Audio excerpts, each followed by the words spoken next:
a saludarla diciendo quién es y demás, pero voy a hacer lo que tengo ganas de decir porque la quiero y porque la admiro.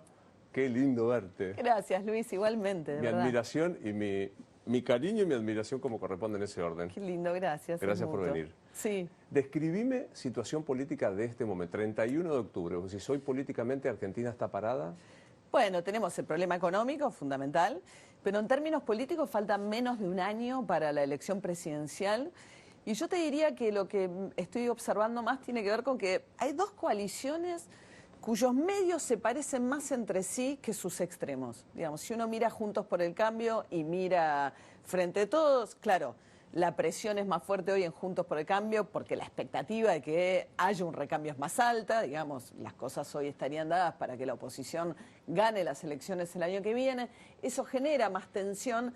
Pero digamos, hay algo que para mí no está del todo resuelto, que es que el punto de quiebre entre las dos coaliciones supo ser peronismo-antiperonismo. Ahora, eso hoy no los define lo suficiente. Entonces, ¿qué es lo que los hace más parecidos hoy a Morales y a Lustó con el Macri de hoy? Ahí hay una distancia más grande de la que había cuando gobernó Macri, porque todo se corrió un poco a la derecha. Y entonces, así como uno dice, bueno, ¿qué tienen en común la Cámpora con Alberto Fernández y un sector más moderado de esa coalición? Si bien el peronismo más moderado está fuera, al Frente de Todos, Schiaretti y compañía. Es difícil porque el punto que mantiene unidas a esas coaliciones, no sé si es no sé si es una marca ideológica lo suficientemente fuerte como para que entre sí estén de acuerdo qué hay que hacer con el país en una coyuntura tan complicada. Ahora vos decís, el medio se parece más. Yo decía, Sí. Los extremos, me parece que Macri y Cristina tienen un discurso Total. Análogo, no que sea idéntico, pero análogo. Con un Macri mucho, digamos, este Macri no es el Macri del 2015. Pero me parece más heavy este Macri. No, claro, es un Macri mucho más a la derecha. Es un Macri que dice, listo, no me corren más, se acabó. Ahora voy a decir lo que yo realmente pienso. No podía, no quise, no era el momento en el 2015. Si vuelvo ahora, vuelvo con obviamente aparece Milei y todo se corre un poco, ¿no? Claro. Dentro de ese, aparece Bolsonaro, aparece Trump, digamos, Trump en Estados Unidos, es otro escenario también, ¿no? Ahora, ¿es un discurso de forma solamente o de fondo? No me corren, estos progres no me joden más o no me corren más, Sí. no sé cómo es lo que digo. ¿Es un discurso de forma o de fondo eso? Bueno, uno acaba de ver a los radicales en el acto de reivindicación del acto del triunfo electoral de Alfonsín hace 39 años, hablar a Martín Lustó diciendo hay que hacer cambios profundos, pero esto no es un shock. Esto es ponernos muchos de acuerdo respecto al rumbo que tiene que tener Argentina, pero no shock. Y dijo Morales, no volvamos con que somos el mejor equipo de los últimos 50 años, porque con esa soberbia chocamos otra vez. Yo creo que hay temas de fondo que no me queda claro cómo... Porque si no, digamos, el riesgo que es que se repita la experiencia del Frente de Todos, que finalmente se vetan entre sí. El Frente de Todos con la dificultad adicional de que la figura que encabezaba era la persona que no tenía ni supo construir su peso político propio. Pero adicionalmente, si vos tenés tanta diversidad, digo, ¿qué dice Horacio Rodríguez Larreta? Con todos, dice, no alcanza, ni siquiera con Juntos por el Cambio. Necesitamos de un pedazo también del peronismo. Bueno, Macri no está de acuerdo No con está de eso. acuerdo. No, Larreta es bien claro. Salvo el kirchnerismo, al que veta, es todo el resto. Bueno, pero Macri no cree que No. esa sea la situación. Y ellos a su vez dicen, es con Milei, porque si nos separamos, Milei nos muerde más a nosotros, y la coalición cívica incluso dice con Milei, no. Milei es mi límite, eso no es democracia. Entonces me parece que hay un lío bárbaro, porque kirchnerismo, antikirchnerismo definía en un momento las dos coaliciones. Pero con un Frente de Todos, digamos que aún con todas sus debilidades, tiene más componentes que no son exclusivamente el kirchnerismo, bueno, ahí empieza una discusión. Yo me acuerdo de Nicolás Mazot decía algo muy interesante, decía sobre Macri, empezamos siendo antikirchneristas y terminamos siendo antiperonistas. Y es un lío en términos de que eso no dice mucho respecto a qué creen que haya que hacer con el país. Detengamos un segundo en Alberto. ¿Hay desilusión? ¿Qué hay? Digo, políticamente hablando, salvo que quieras decírmelo personalmente, ¿hay que desilusión? ¿Hay que respecto de él? Sí, hay como una cierta impotencia, ¿no? Me parece que es alguien que le cayó a la presidencia en una circunstancia muy excepcional. A poca gente le ofrecen prácticamente ser presidente. y no supo, no quiso construir el albertismo, y cuando intentó autonomía, llegó demasiado tarde, ¿no? Creo que Es ahora, hace 15 minutos. Claro. No, a ver, la definición, yo creo que cuando se escriba para atrás, yo creo que la verdadera discusión va a ser el acuerdo con el Fondo Monetario. Si vos escuchás al equipo económico Guzmán y los entretelones, el acuerdo con el Fondo Monetario estuvo un año antes de que final, o sea, se perdió.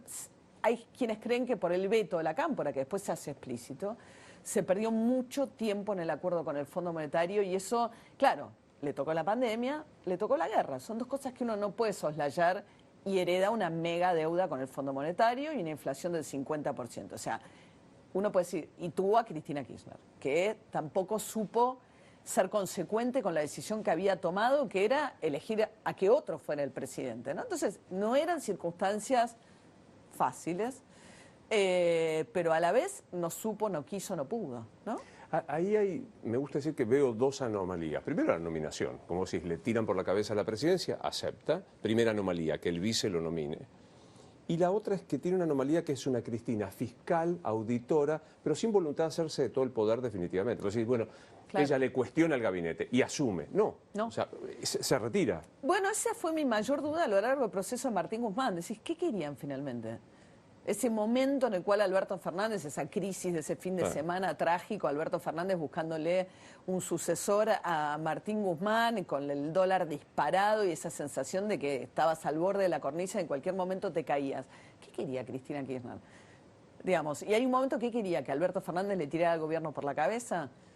Si ella sabe que no podía gobernar en esas condiciones, que hubiese sido imposible. Entonces decís, eso para mí siempre es una gran pregunta de este periodo de qué quería Cristina Kirchner. Igual quería algo que es legítimo, en términos del vínculo personal, que es, bueno... Yo te puse... Claro, yo te puse, contestame el teléfono, pero también Alberto Fernández tiene esa cosa que termina irritando a muchos de sus colaboradores, no solo a Cristina Kirchner, que no termina de resolver. Entonces le dice que sí a todo el mundo, etcétera, se reúne, no pelea... A mí me interesó el otro día en IDEA, Alberto Fernández dijo, yo no apreté con la FIP, yo no pedí coima. Digo, es un gobierno que también se define por lo que no hizo. Qué raro. No es tanto por lo que hizo como por lo que no hizo. Íbamos a hacer Venezuela, bueno, no fue. Hay una cantidad de cuestiones que también él puede decir, bueno, yo no fui igual a lo que dijeron que yo iba a repetir de Cristina Kirchner. Pero es raro que tu reivindicación de gobierno al cabo de 3 años sea yo no hice por la negativa. Por la negativa. Pero también es cierto que hay cosas que no hizo. Digo, no manipuló el INDEC. Yo a veces siento que la oposición o un sector de la oposición discute con un kirchnerismo que no está. O que no gobierna hoy. Digo, la frustración de Cristina Kirchner es más grande que no gobierna, ¿no? Entonces esa idea de Cristina, Cristina, Cristina es una idea también como de una reiteración de un mantra que no necesariamente refleja la complejidad de este gobierno. La imposibilidad de ponerse de acuerdo es un problemón para este gobierno. Claro, claro. Ahí sentado, cuando yo le preguntaba esto que te voy a preguntar a vos, me decía, es que no hay una respuesta unívoca, porque hay varias Cristinas. ¿Cristina Fernández de Kirchner es...? Bueno, sin duda una de las líderes políticas más importantes de los últimos 20 años de este país, lejos, ¿sí? No hay duda. Escarbá un poco y ponele categorías. Bueno, es muy peronista en un sentido, no pero... le va a gustar. No le va a gustar ¿Cómo mucho. No le va a gustar? Yo creo que reniega el peronismo. No, tiene un ADN peronista muy fuerte. ¿Puedes decir que no? Del Partido Justicialista reniega, no del peronismo. No del peronismo de Evita, por ejemplo. Yo estoy segura que ella se ve a sí misma como la figura sucesora de Evita. Lo que tiene es que es muy poco pragmática, digamos. O sea, es, por ejemplo, notable la tosudez en lo que fue lo que provocó gran parte del hundimiento de su gobierno, que fue todo el tema de energía.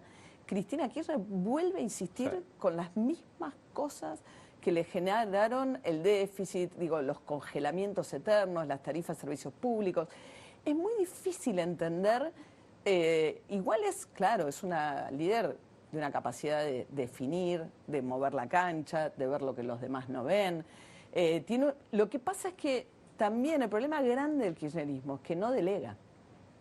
lo vimos en Santa Cruz, o sea, es un sistema familiar. Entonces, eso tiene una situación muy compleja, ¿no? En un sistema que exige alternancias, no delega. Bueno, ahí hay no admite alternancia, le joroba el control, la división de poderes le parece un detalle demasiado... La pregunta es, ¿tiene vocación democrática, Cristina? Sí, en un punto sí. Uno podría preguntarse acerca de la cuestión republicana, pero ellos han aceptado elecciones que han perdido por muy poquito, muy poquito. Yo creo que tiene una vocación democrática clara. Incluso uno ve, se ha presentado siempre a los tribunales. Digo, nadie ha tenido la cantidad de procesamientos que le han dictado en la Argentina como ha tenido Cristina Fernández de Kirchner, y no faltó nunca a los tribunales. Da la discusión, la da fuerte, tiene un tema uno puede plantear la división de poderes, o sea, ¿qué haría el kirchnerismo sin un contrapeso, digamos, sin un balance lo suficientemente fuerte de contrapesos? Bueno, es una pregunta, digo, probablemente avanzarían con una reforma constitucional, hay que preguntar. Santa Cruz. Santa Cruz, bueno, claro, donde tomaron Sosa, procurador Sosa, Total. Constitución y demás, ¿no?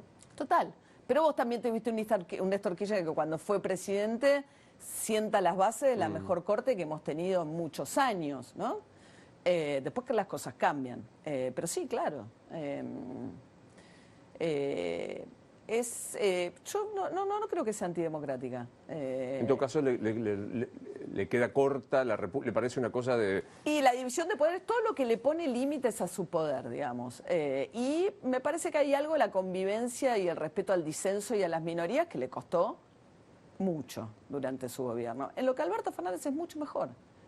Digo, no ha habido persecución durante el gobierno de Alberto Fernández. Digo, uno puede... Yo a veces pienso, con tanto que hay para criticar, digo, con una situación económica, vos tenés la inflación al 95% con suerte, es hay como una cosa de Macri, también del sector del kirchnerismo, seguirse peleando con realidades que ya no tenemos, ¿no? Tenemos otras que son lo suficientemente graves. En este mismo tono, ¿Mauricio Macri es? Bueno, yo creo que Mauricio Macri ahora es curioso y yo, digo, nací en el 70, pero conocí a todos los presidentes de la democracia para acá, porque lo conocí a Alfonsín en la Convención Constituyente del 94.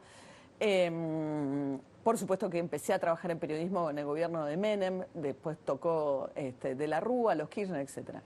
Macri. Yo siempre sentí que era el presidente que tenía la mayor distancia entre el discurso público y privado. Que todos los demás eran muy parecidos a sí mismos, a sus ideas. Ninguno de nosotros es exactamente igual en público que en privado, porque las formas lo exigen, porque hay un montón de situaciones que cambian según el contexto en el cual las cosas se dan. Pero la cuestión es cuán parecido es uno en público de lo que es en privado, ¿no? Y yo creo que el Macri de hoy es el Macri más parecido al Macri en privado. El Macri del 2015 es un Macri que se corta el bigote, se ablanda, Marcos Peña, un movimiento hacia el centro. Era un Macri que no creía mucho en esos 2 primeros años en los que tuvo incluso expansión fiscal, Macri. Porque Macri dice que le tiraron piedras, pero básicamente, digo, al bajar retenciones y sobre todo expandir un gasto que nadie le había pedido, que era la reparación histórica de la jubilación, que favoreció a un pequeño porcentaje de jubilados de la alta. Porque venía el blanqueo, entonces eso lo metió junto con el blanqueo. Pero digamos, es un Macri que no fue forzado a ser irresponsable fiscal, todo lo irresponsable que fue en esos primeros 2 años de gobierno que lo terminan obligando a tomar deuda. Entonces yo creo que este es un Macri para bien y para mal en un sentido, porque es un Macri más drástico, menos también atento a las consecuencias sociales de las cosas que propone. Pero este es el Macri más parecido a sí mismo. Eso es lo que yo percibo. No sé si te parece. Me parece que es pobre esta definición de Macri, está coqueteando con la candidatura porque no quiere ver licuado su poder. Yo creo que coquetea porque quiere ser candidato. Bueno, yo la verdad es que no tengo acceso a la intimidad de Macri, hace mucho tiempo que no tengo contacto con él, con lo cual lo único que puedo hacer son lecturas de lo que veo. Él dice Juliana no quiere, ¿no? Parece un chiste, porque dice, bueno, claro, pero si uno tiene que escuchar lo que dice Macri... Sí, claro, dice eso. Y él se ha quejado mucho de que te complica la familia, la vida familiar, que hay que cortar a las 8 de la noche, que el líder se ve invadido. Digo, no es un tema que él no haya tratado permanentemente, que es cómo esto le condiciona su vida familiar, personal, privada. Ahora, es alguien que quiere revancha. Para mí es evidente que es alguien que quiere revancha, porque le fue mal, no está dispuesto a admitir que fue un fracaso, pero su gobierno fue un fracaso. Un fracaso que termina muy, digamos, tiene ese periodo final de sacar una enorme cantidad de votos en condiciones muy difíciles. Pero evidentemente es alguien que toda la vida creyó que pasar a la historia lo iba a reivindicar de su historia familiar también. Y si bien él no admite el fracaso de su presidencia, es lo suficientemente consciente de que no le fue bien como para querer una revancha. Si eso se traduce en moldear lo que viene o ser él, ahí ya no sé. Es interesante lo que decís. Yo comparto este diagnóstico que estás haciendo, tampoco tengo acceso a la intimidad. ¿Por qué vos no podés hablar con Macri? ¿No te atiende? O... No, para nada. No, en absoluto. ¿Y por qué? Bueno, me parece que tampoco con Cristina Kirchner, ¿eh? A mí Cristina Kirchner no me atiende hace muchísimos años, desde que era presidenta, y yo como muchos colegas de aquel entonces, había tenido mucho vínculo cuando ella era senadora. En tiempos que gobernaba Carlos Menem, Néstor Kirchner emergía como un gobernador opositor al menemismo. Y ella era díscola, ¿te acordás? Ella era díscola. Echada. Los hielos continentales. Claro. Yo realmente tenía contacto muy frecuente. E inmediatamente esa intolerancia absoluta a la crítica, etcétera, en esa cosa más que sermón contra el periodismo independiente y demás, yo nunca más hablé con ella. Nunca más hablé con ella desde antes que ella llegara a la presidencia. ¿Hay un patrón común de intolerancia a la crítica de Macri y Cristina? Sí, yo creo que sí. Creo que el gobierno de Cristina Kirchner llevó un poco más allá la cuestión de digamos, desde el uso de medios públicos para la persecución de figuras que esto es lo que a mí me pareció muy injusto y recientemente con la muerte de Magdalena Ruiz Guiñazú esto se habló mucho, ¿no? Aquellos periodistas que tenían legitimidad en términos de la lucha de los derechos humanos, como fue Magdalena, que claro, ella trabajó en dictadura en la Argentina, con lo cual, digo, podés sacar una conferencia de prensa con Videla, como podés sacar que en plena dictadura le daba aire a las madres de Plaza de Mayo y las abuelas, y las madres diciendo, no, nadie más nos deja hablar al aire, o ir a Arguindegui y grabarlo a Arguindegui. Digo, había que... No vine a tomar un té con usted, o Elena, yo era oyente de Magdalena en Rosario, orientando la antena para poder escucharla, y ella contaba a Elena Holmberg. Nadie contaba eso. Además son todo valientes hoy, ¿no? Hay un fenómeno también visto con 1985 parecido, ¿no? La idea de juzgar la valentía ajena desde la perspectiva actual de la gente que se quedó acá laburando. Y entonces digo, Magdalena, ¿qué les molestaba? Que era crítica al kirchnerismo, que podía tener una formación muy antiperonista, etcétera. Ahora, ¿hacía falta privarla de lo que fue ella en materia de derechos humanos? Y hacer un juicio por cómplice a Magdalena y decir que Magdalena había sido cómplice de la dictadura.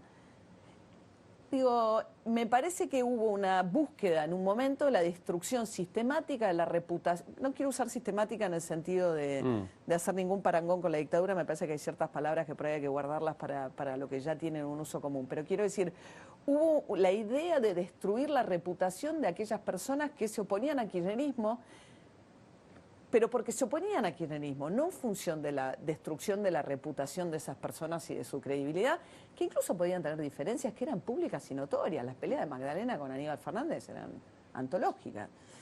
Entonces me parece que el kirchnerismo lo llevó a lo personal.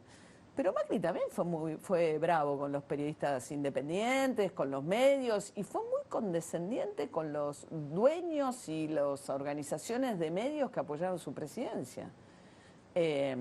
Claro, no hubo... De hecho, yo trabajé los primeros 2 años de Macri en la TV pública haciendo un programa que se llamó Ronda de Editores, claro, que era un programa muy plural, o sea que no sería justo de mi parte que no me hiciera cargo de que laburé con total libertad esos años, los 2 primeros. Después las cosas cambiaron un poco también, ¿no? La última vez que yo hablé con Macri, no trasgredo ninguna reunión privada porque se lo escuché decir, él acusaba y ponía nombres dentro de los que estábamos. Ah, claro. ¿De? Ernesto, de los que la supuesta progresía, ahora fue bien brutal para hablar de los progresistas, de que criticábamos por igual al kirchnerismo, yo decía, primero que hay una posición de crítica, la que yo creo que el periodismo es esto, es una tensión definitivamente, pero él se siente como que seguro si está viendo esto va a decir, ¿ves? Ahí están los dos progres criticándome por igual como a Cristina. Sí, la idea de no somos lo mismo, ¿no? Que lo expresa muchas veces Vidal, la idea que, a ver, mi trabajo es ser ecuánime, mi trabajo es ser crítica, mi trabajo no es que porque soy ecuánime y crítica creo que son lo mismo en todo, porque no son lo mismo en claro. todo. Y creo que nuestro trabajo es exactamente ese, digamos, ¿no? Obviamente tenemos valores, yo tengo valores, tengo ideas, digamos, no creo en la objetividad periodística en el sentido, yo no estoy escindida de mis ideas. Lo que pasa es que lo que no puedo hacer es que esas ideas mías o mi pensamiento interfiera en una cobertura honesta y ecuánime de lo que tengo que hacer, o pensar que si algo perjudica a alguien que a mí me simpatiza, entonces no lo voy a contar. Hay mucho el periodismo hoy que no cuenta historias porque las tapa para defender, vaya uno a saber a quién, digamos, ¿no? Y yo creo que eso no es un buen periodismo en términos de cómo debemos practicarlo. Y ya que lo trajiste, ¿cómo te parece? Digo, porque hoy es obvio. Sí. Es brutal esto que vos estás diciendo, ¿no? O sea, basta encender distintas cadenas de noticias, incluida esta, y vos ves posiciones bien. Sí. ¿Cómo te parás frente a eso? Bueno, a mí no me parece que es una búsqueda de hinchadas, ¿no? No buscamos audiencias, buscamos hinchadas que...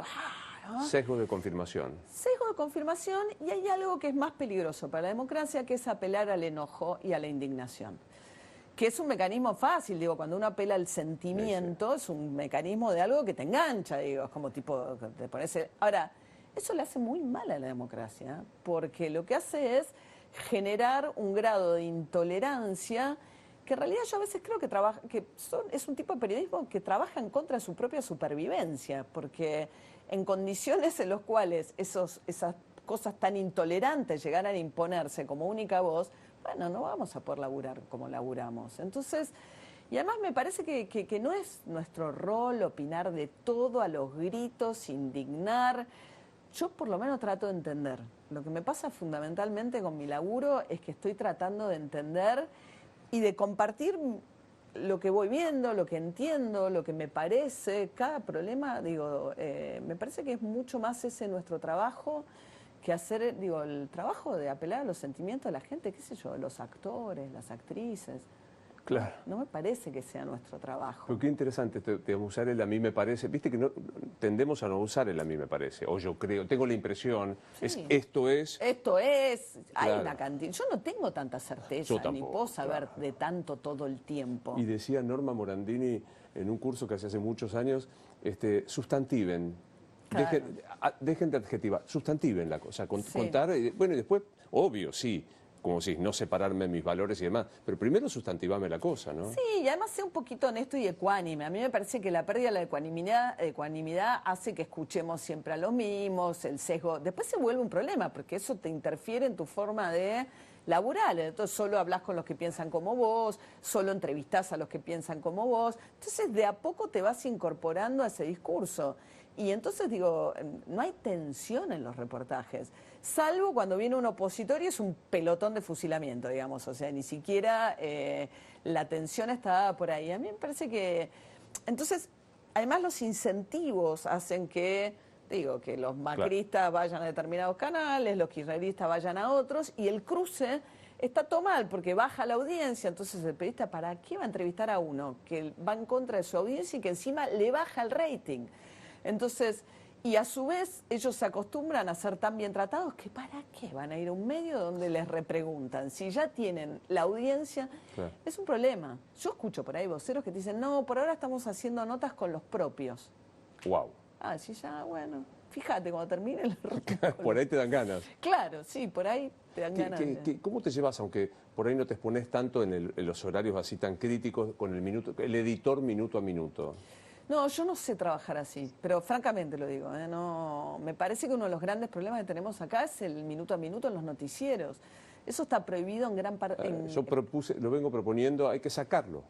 Bueno, pero está prohibido en Estados Unidos, en Europa, no está prohibido en la China comunista. A ver, porque si no parece que uno propone.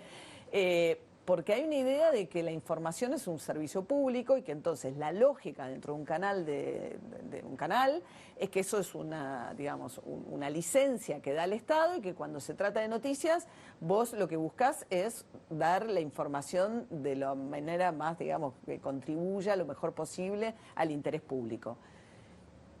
El minuto a minuto y la cucaracha tergiversa todo eso por completo, porque mide más el morbo, porque miden por ahí más los policiales, porque la política, por lo general, salvo cuando es un escándalo, baja las audiencias. Entonces es un problema muy serio tener el minuto a minuto, la musicalización, la teatralización, la puesta en escena. Se empieza a desdibujar mucho el espectáculo de la presentación de la noticia, ¿no? ¿Te afectó personal o profesionalmente de no poder laburar o charlar con alguien este modo de contar la noticia? Y, a ver, hay cosas que no me interesan ni un poco. Digo, hemos perdido la sobriedad por completo. Pero no me quejo porque la verdad es que tengo el privilegio enorme de poder elegir y de encontrar espacios de trabajo en los que puedo hacer lo que me gusta. Entonces, sería injusto que me quejara. Pero también me doy cuenta que a veces es una elección. Digo, hay gente que labura donde puede laburar, pero hay mucha gente que elige eso porque eso es muy redituable. Claro. En términos económicos, en términos de popularidad. Y entonces hay gente que cree, digamos, que creerá que es lo que tiene que hacer. Ahí trajiste dos temas, popularidad y dinero. ¿Hiciste plata haciendo periodismo? Bueno, mucho más de lo que yo me creo una privilegiada. Por supuesto que la plata no es mi objetivo, pero tengo muy buen sueldo. No tengo sueños de, digo, me parece que la idea de que el periodismo te hace rico o rica es una idea un poco equívoca. Y dentro de lo que es nuestra profesión me considero claramente una privilegiada y dentro de lo que es la Argentina de hoy. Más mis hijas han ido a escuela pública, estudian en la universidad pública.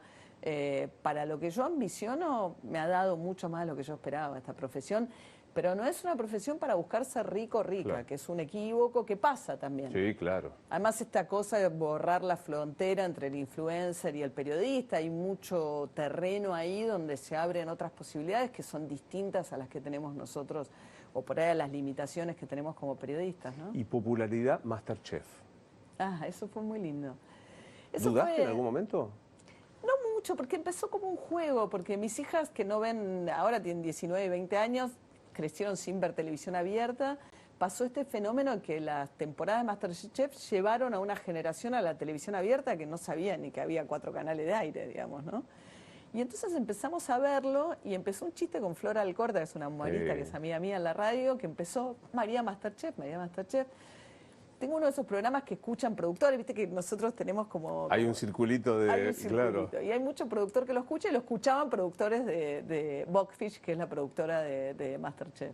Y entonces un día me dijeron, ¿vas a venir en serio? Y a mí la verdad que me re divirtió, me pareció, no dudé, no me di cuenta lo que era, lo que sí, decí que era plena pandemia. Claro. Yo no tenía mucha conciencia de lo que son 20 puntos de televisión abierta, es pasajero, se olvida, viene otra temporada, digo, pero así todo, se abre todo un público nuevo, mucho más ancho del que estamos acostumbrados, mucho más ancho. ¿Tuviste algún reclamo, algún colega? ¿Cómo vas a ir a MasterChef? Alguien dijo algo, pero no le di mucha me acuerdo. importancia. Sí. ¿Y cómo estás con ese alguien? Nada. Hablemos de Jorge Lanata. De Jorge Lanata. No, a ver, yo estoy súper agradecida a Jorge Lanata porque yo empecé mi carrera con él en Página 12, año 92, 93. El sueño de toda persona que quisiera ser periodista era entrar a Página 12 y era una catedral en la que era Lanata. Lanata me llevó a mi primer trabajo en radio, que era cuando él hacía en la FM Rock and Pop Noticias a la Mañana. Me dio mi primer laburo en televisión, que era el primer PPT. Éramos tan pobres. Día D me parece que era Día todavía. D. Era todavía, claro, Día D, sí, claro. O sea que él me llevó y confió, es alguien que se relaja mucho en su equipo, que confía mucho en su equipo. Por supuesto que después, cuando sobre todo vino el kirchnerismo y demás, empezamos a distanciarnos en términos de, me parece, no me comparo con él ni mucho menos, pero quiero decir, de estilos de laburo, siendo él, digamos, una figura prominente. Pero después hubo un episodio que fue cuando Cafiero insultó en mi programa al aire a la Nata. Dick. Claro, yo creo que ahí él se dejó llevar porque le hicieron, como pasa a veces, le hicieron un corte muy cortito de lo que había pasado ahí. Yo en ese momento no entendí, digo, lo que estaba pasando, no quise... Y rápidamente después dije, la verdad, me parece súper desagradable, impropio. No es el tono de mi programa tampoco, que me traigan una pelea entre Cafiero y la Nata en mi programa y que el canciller hable de esa manera, de alguien que no estaba ahí ni para defenderse. Dije que me parecía totalmente inapropiado lo que había pasado. Y creo que alguien le dio el corte del pedacito. Solo la risa, ese momento, porque es sorpresivo. O sea, no te voy a... No, claro. Pero yo lo vi sí. Y digo, primero digo, ¿qué dice? Y está Romina, que es Romy, que es la humorista que trabaja ahora conmigo, que en una incomodidad se ríe, y es una situación en la que... Y después, si vos te quedás escuchando... Y entonces cuando él fue muy duro conmigo, porque dijo que además yo era una desagradecida, y le escribí en privado, le dije, te invito a escuchar el corte completo y se lo mandé. Y en privado quedamos bien, pero no fue aclarado en público quizás, pero en privado y después el otro día lo vi en el Martín Fierro, que me ganó la terna, y lo saludé y todo, pero digo, a mí, yo soy agradecida, yo no me voy a olvidar nunca de lo que él fue para mí, para mí eso no está en juego, no está en juego. Por eso me preocupé en aclarárselo, lo que había pasado. Pero además, incluso si yo no hubiese tenido nada que agradecerle, hubiese sido una persona a la cual yo no tuviese nada que agradecerle, yo le hubiese hecho lo mismo a Cafiero.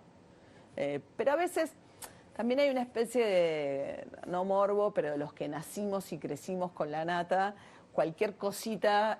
pega un ruido. Pega un ruidito, como total. tipo... ¿Quién sos, María?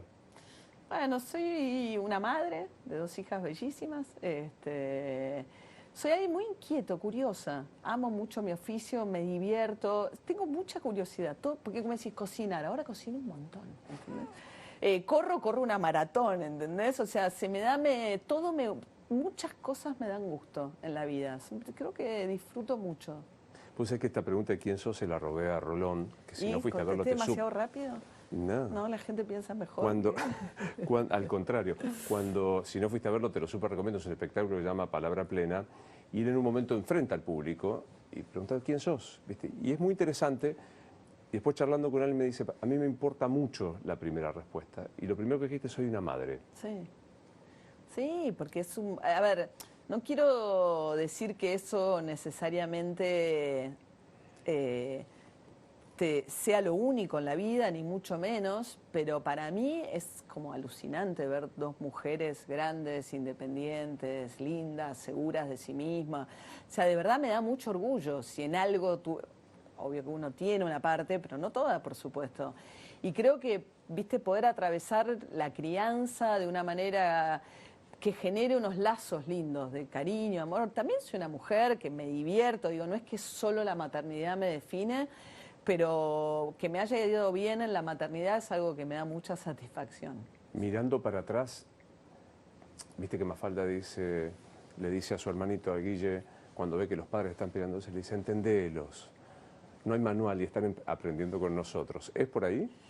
Sí, es también renegar y equivocarse y asustarse y sobre todo creo que también mucho para las mujeres de esta generación, creo que ya está cambiando, ¿no? También tratar de hacer malabares en tratar de, yo ahora me separé, pero tener una pareja, criar a tus hijos, hacer una carrera o dedicarte a tu laburo al cual tenés una pasión, tener amigos, yo quiero mucho a mi familia, me gusta mucho estar con mi familia. Entonces decís, bueno, en un momento estás como muy tironeada, tenés momentos de la vida en la que estás realmente muy tironeada para tratar de que todo eso vaya caminando más o menos en paralelo. Tenés culpa, tenés ausencias en determinados momentos. Es un equilibrio difícil también. Por esto que me pasa, que a mí me gustan muchas cosas. Entonces, claro, no hay espacio para todo. Claro, entonces ese equilibrio es un equilibrio, viajar, leer, qué sé yo, es infinito. Escribir. Escribir, ir al teatro, escribir que lleva mucho tiempo. Entonces, quizás eso, ¿no? Un poco saber de no perderte, y esto es algo de lo que vos venís hablando bastante también, quizás no perderte en la rutina de las cosas, de ciertas cosas que no podés dejar pasar por ahí, ¿no? ¿Eras de las que creía que el amor era para toda la vida? Yo me veía casada porque estuve 25 años casada. Cuando me separé a los 50 había estado 25 en pareja con el padre de mis hijas. Y es un momento de la vida en el que decís, apa, voy a pensar mi vida de vuelta hacia adelante, porque durante la vas pensando como que das por sentado que eso... Claro. O sea, no me imaginé separada hasta que me separé. Y es como fuerte. A los 50 yo había pasado la mitad de mi vida más tiempo con el padre de mis hijas que con mi vieja, conviviendo. Pero también es cierto que a los 50 hoy tenés una vida por delante también, ¿no? ¿Y ahora? Y ahora disfruto. Tengo hijas. También hay algo que se da, que justo tienen 20 y 19 mis hijas que viven conmigo, y es una edad divina, porque ya son grandes, y vas al teatro, y vas a recitar. Es como un momento en el que es como una casa de minas que se armó de mujeres ahí. Qué buena esa. Sí, Me qué gusta. linda. Sí, nos la pasamos bien. Woody Allen dice, solo sé que hay dos cosas importantes en la vida, una es el sexo, de la otra no me acuerdo. Sí, es importante. No sé si yo diría eso lo único, dos cosas importantes, pero tiene su lugar, por supuesto. 10 cosas importantes y ahí va. No, sí, claro, sí. El amor. Pero el amor entendido no necesariamente como el amor romántico de a dos, el amor en general. Viste que dicen que uno envejece muy mal si no tenés con quién hablar, ¿no? Que la soledad es una forma... Y obvio, dentro del amor está el sexo, obvio, ni hablar. O de las relaciones no necesariamente románticas. Lo invitamos acá a Luciano Lutero, que es un psicoanalista que me parece muy interesante y que está difundiendo mucho ahora. Y él dice que el encuentro de la pareja nunca es de acuerdo, es de conflicto. Claro. Cuando hay acuerdos, que te separaste. O sea, cuando ya no hay más que... Porque el deseo es movible, inaprehensible, y los dos deseos de dos personas distintas son inevitablemente una colisión. Claro, es más riesgoso, ¿no? O sea, hay algo de tomar riesgos en los vínculos. Claro. Cuando son cómodos o se vuelven muy cómodos, quizás no está pasando mucho ahí, ¿no? Y quizás uno de los riesgos de la edad es, claro, a medida que uno se va haciendo más grande, tiene más miedo a tomar riesgos porque por ahí sentís que es tarde en la vida o que no. Y ese es un miedo que yo perdí, francamente. Qué sé yo, no sé, es raro, porque también tengo hijas grandes ahora. Y entonces, ¿Te jode el paso del tiempo? No. Estás más linda que nunca, quiero decirte. Ay, gracias. De verdad. Viste que uno a veces envejece complicado y vos estás muy... Estoy corriendo, hice mi primera maratón, corrí Te este vi. año, que fue un montón. ¿Cuánto y corriste? ¿14? 42. Ah, la pelota. 42,200, sí. Claro, porque ella cuando Maratón. hace. O sea, No, claro. cocina, sí. corre, Exacto, corre. Exacto. Escribe. Eso dicen mis amigas, ¿entendés? Que no me puedo tomar las cosas a medias, ¿entendés? Que si voy a correr, voy a terminar corriendo una maratón. Y no, entonces, bueno, claro, el cuerpo dando una maratón es espectacular. Así que estoy muy entrenada, estoy en un momento que estoy muy entrenada y me gusta, me conecté con eso también. Trajiste a tus amigas y me parece increíble, pero discuten, porque vos sos amiga de Gabriela Cerruti hace Sí. 30 Bueno, años, qué sé yo, no sé. Es que cuando yo entré a la redacción de Página 12, Claro. volviendo a lo de la Nata, año 93, estábamos Román Lechman, que hoy es uno de los máximos jefes de Infobae.com. Estaba, bueno, la Nata que lo dirigía. Ernesto Tenemo era mi jefe, se va a ofender, son un poquito más grandes que yo. No, aparte confesó la edad acá, confesó la edad, así que... Sí, pero digo, ellos ya eran, bueno, estaba Esloto Viazda, estaba, ¿quién más? Éramos, pero, y ahí estaba Gabriela Cerruti. Y yo hice la investigación, ella publicó el libro El Jefe, que era la biografía de Menem, ella en ese momento cubría presidencia, nadie creía que Menem iba a ganar, entonces los periodistas más junior cubrieron, los seniors, los más importantes cubrían a Cafiero, claro. y entonces ella me ofreció hacer la investigación del libro El Jefe, y trabajamos un año a los 23 años, y ahí nació una amistad que ha pasado casamientos, hijos, etcétera, y como tengo de esa misma época una amistad con Lorena Maciel, y somos muy amigas, no me importa nada la cuestión. Digo, sí, privado discuto, digamos, o podemos discutir, pero no me cambia la amistad a mí. Yo puedo tener un montón de amigos con los que no necesito pensar igual, y en ciertas cosas pienso parecido en términos de la familia, las cosas relevantes. Sí, 4 o 5 cosas básicas que vos sabés que compartís de cómo es la amistad, sobre todo. De claro. en qué consiste la amistad, sobre todo. Nos morimos y ¿qué pasa? Nada.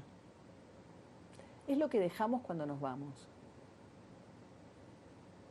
quedamos en los que se quedan, con los que tuvimos contacto.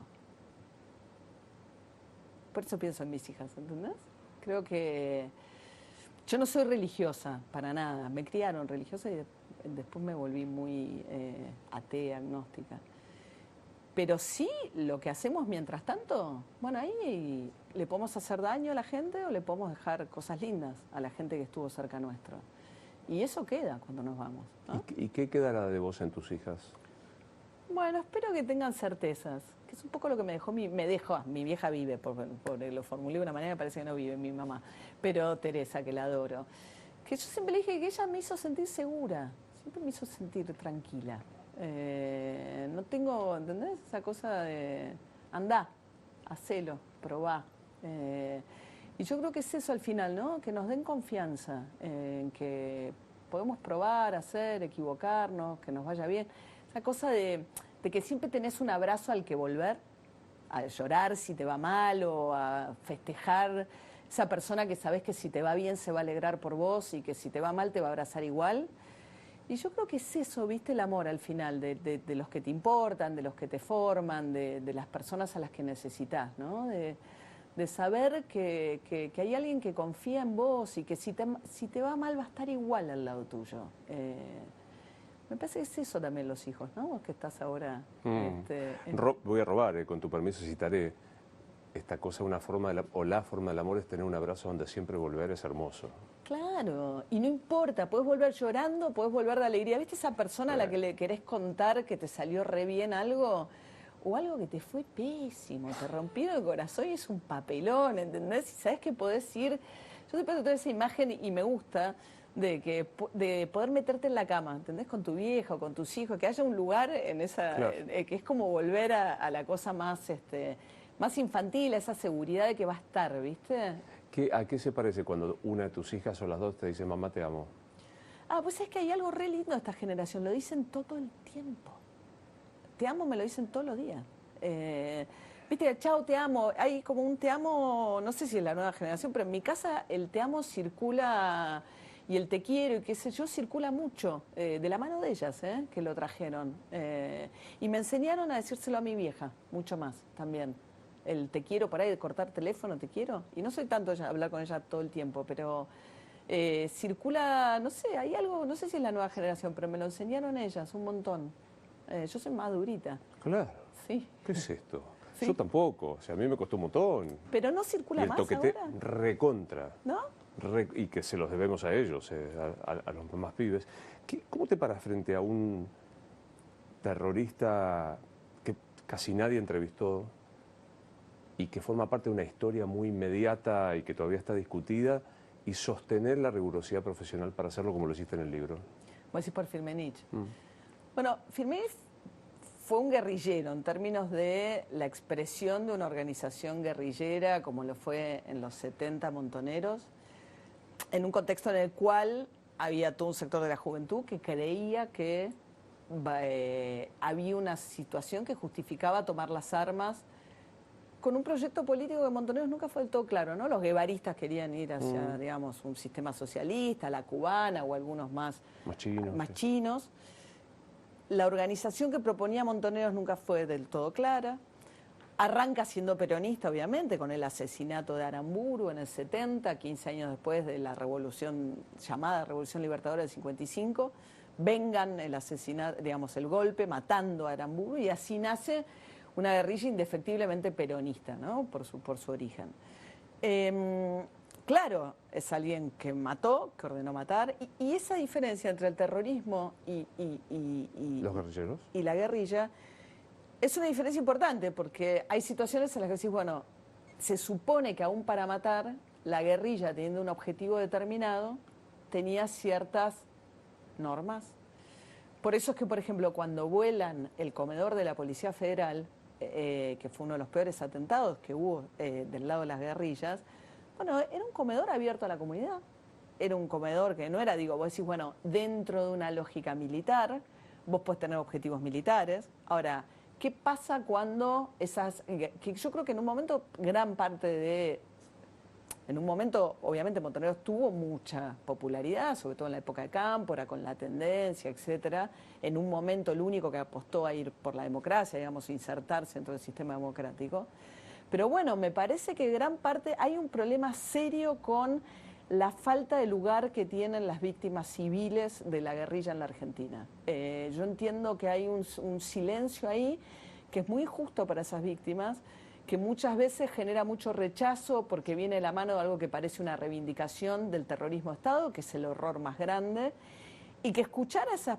pero que hay una suerte de manipulación de decir, como si escuchar a esas víctimas fuese equiparar crímenes de la guerrilla con los crímenes de la dictadura, y eso no es cierto. Digo, uno puede entender que los crímenes de la guerrilla fueron crímenes de otro rango, por haber sido desde el propio Estado, pero yo creo que es muy difícil construir una memoria que no le dé también el lugar de víctimas a las víctimas de la guerrilla. Y siento que ha habido una obturación de esa discusión que muchas veces hace que salga de la peor manera. Y entonces sí sale como una reivindicación de la guerrilla y eran lo mismo, y la teoría de los dos demonios. Pero yo creo que también la teoría de los dos demonios se ha usado para algo que no se hizo acá, que es todavía también un examen de las víctimas civiles, de las guerrillas, que hubo muchas. Yo conocí muchas familias.